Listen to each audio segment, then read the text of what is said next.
Well, it seems like the time has finally come. A little bit of a different angle, but that's because I've got actual recording equipment that will hopefully make the videos just so much better now.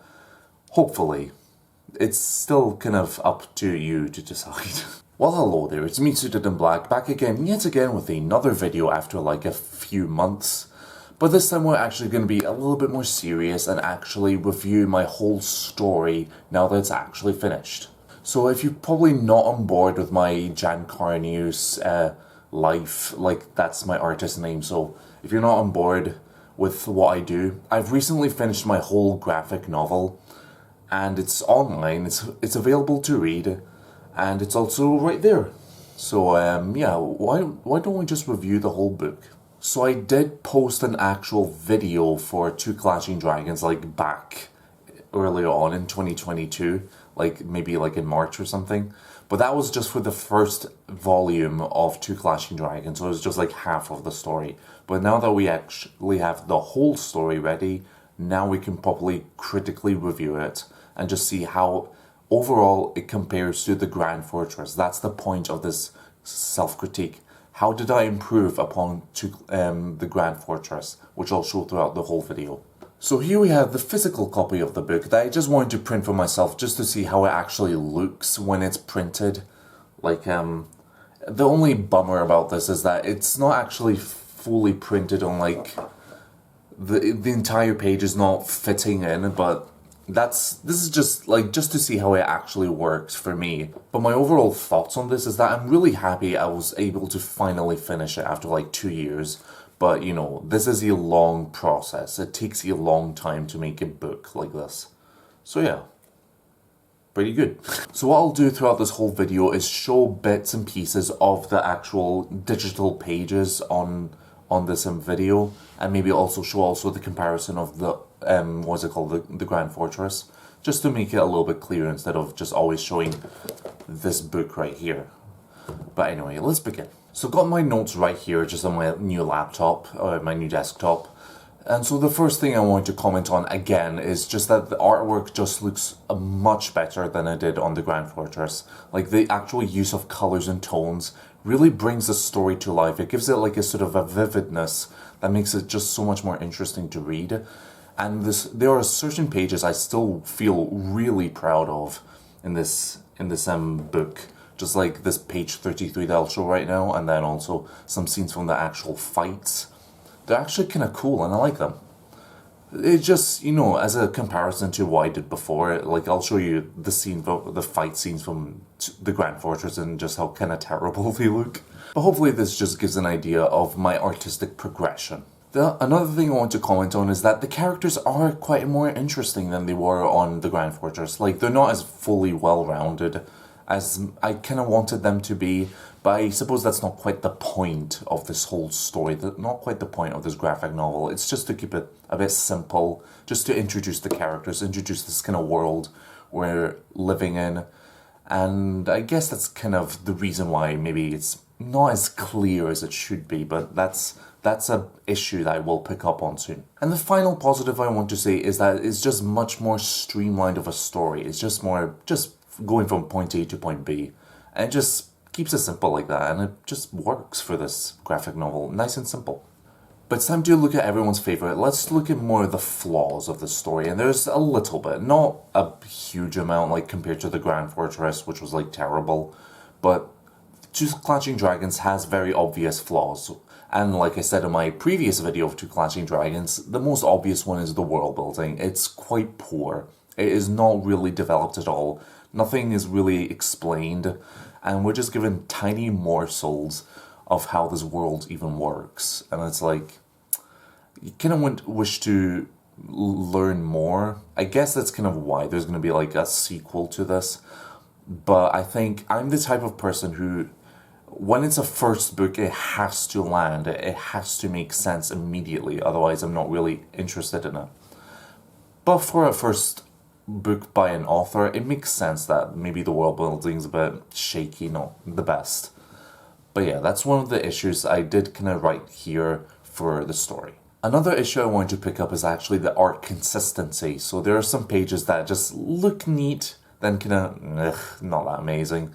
and then they look really good, and then just kind of become more solid and not as strong as other pages, which is interesting. But again, that's kind of part of stamina and part of the creative stamina and being able to maintain consistency. It's hard, but it just takes a bit of time to get used to, really. But that is, to me, a bit of a flaw, where some pages just don't look quite as good as others. Another issue you'll recognize is clarity. Like, again, the clarity is not quite there. You don't fully have a clear idea of, you know, the braces, what characters are going through. And yeah, so a bit of a bummer, but I guess that's one of my problems I've always had, is not really being able to be clear with my writing, which is a shame, but it just takes some time to get used to. So now let's actually look at this book. I'm actually going to change the angle a little bit, and now we can actually see like how this book actually reads. So that'd be quite different and interesting. So let's get straight to it. So, well, hello there. It's now a little voiceover from me. So we're actually going to look at this book a little bit more in detail, just not really just to assess the quality of the printing, really. It's just mostly to pretend like it's an actual book and make me feel a bit more proud of myself.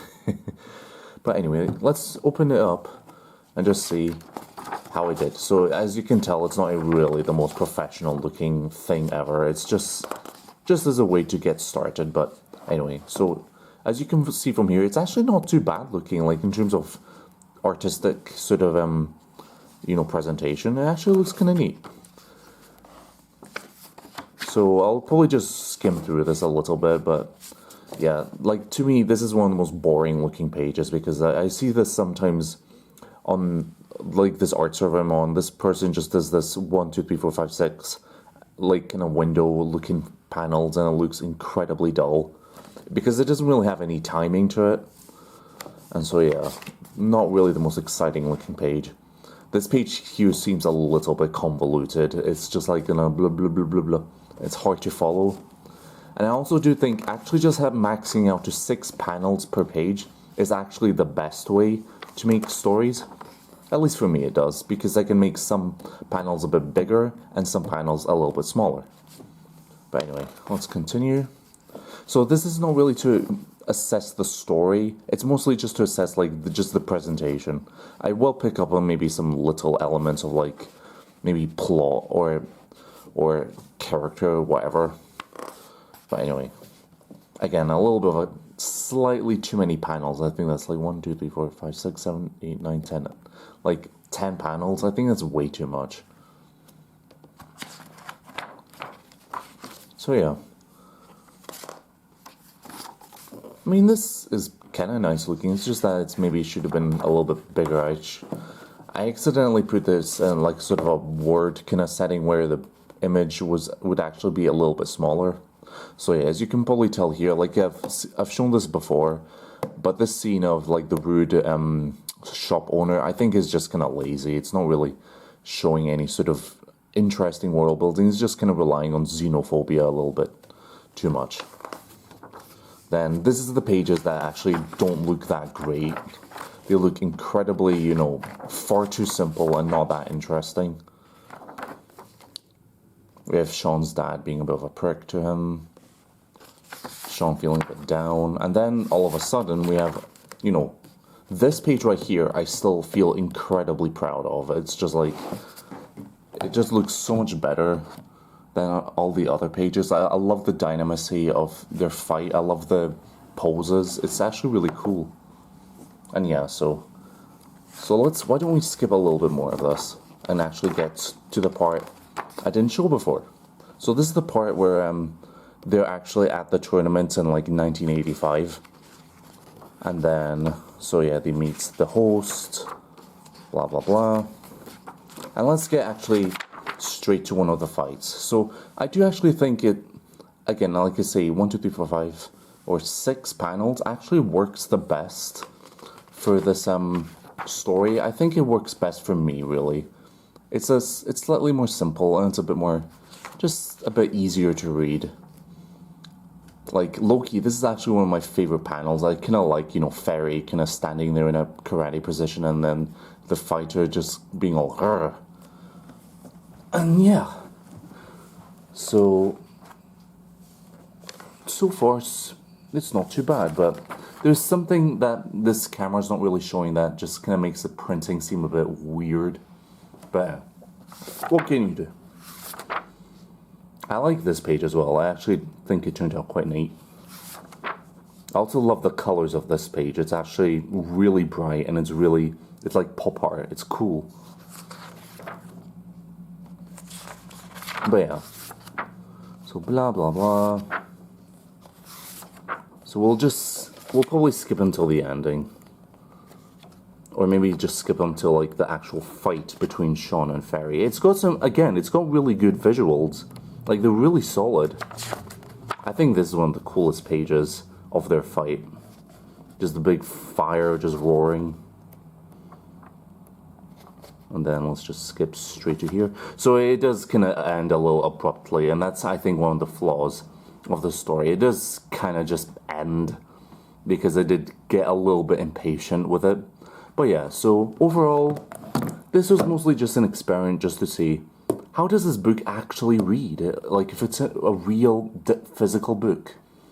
And it actually shows a lot of promise, but it just maybe should be a little bit more perfected and maybe handled by professionals. Ironically. Because it's called Story of the Professional, you see. But of course, the main point of this whole video, and the point for me, is that this book is a step in the right direction. I'm doing things correctly this time, instead of the other time that was incredibly sloppy. This time I'm actually being a bit more serious and trying new things that is definitely elevating the storytelling to be a bit more interesting for the reader. So that is the most important thing from this video to take from. And that's pretty much it for this video. So thank you so much for watching my self-critique of 2 Clashing Dragons. It's just a shorter video, like maybe a little bit more detailed at some point. But yeah, I hope you enjoyed me just being a bit more self-critical about this book. But I also want to say, if you want to read this book, don't buy the book. Actually just read the free downloadable book that's on my WordPress blog. I'll link it in the description below, but please, dear God, just read the downloadable book. I did publish it on Amazon, and I do have the Amazon copy, but yeah, basically, if you do want to read the story, it's on Tapas as well. It's on Global Comics. Just read the free versions. Because I can kind of say, if you're into world building, this will really frustrate you. And you know the drill. Until we meet again, I'll be waiting.